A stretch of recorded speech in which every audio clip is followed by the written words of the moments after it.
Hello class, today we are going to continue our study of derivatives of trigonometric functions.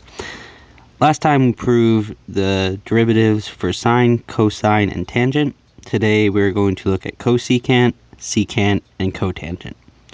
As we proved last time, the derivative of sine of x is equal to cosine of x, and the derivative of cosine of x is equal to negative sine of x.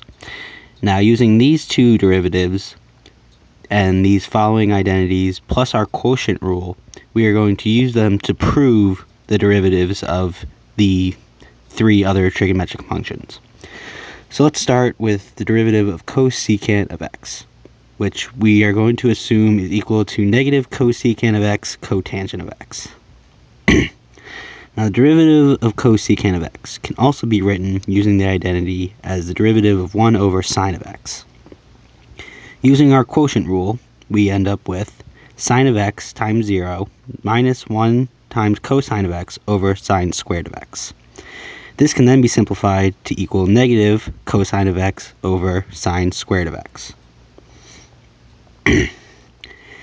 Breaking up the fraction, we can rewrite this as negative 1 over sine of x times cosine of x over sine of x.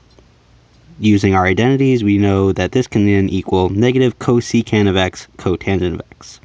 So this one has been proven. Next, we're going to look at the derivative of secant of x, which we are assuming to equal secant of x tangent of x.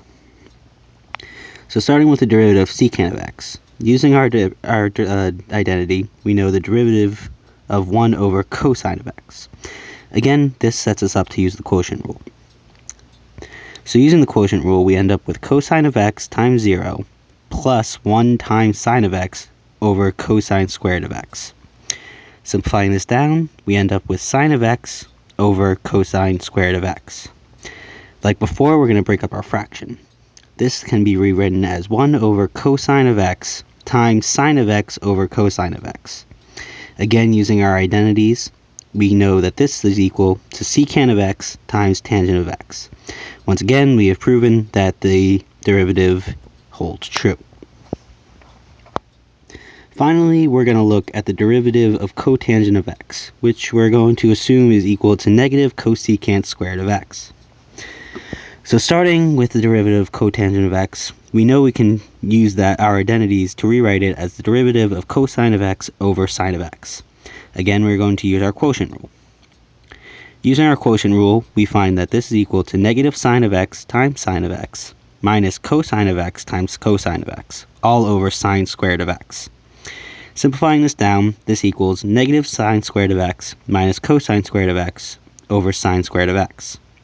Now factoring out the negative from the top, we get this equal to negative times sine of x squared plus cosine squared of x, all over sine squared of x.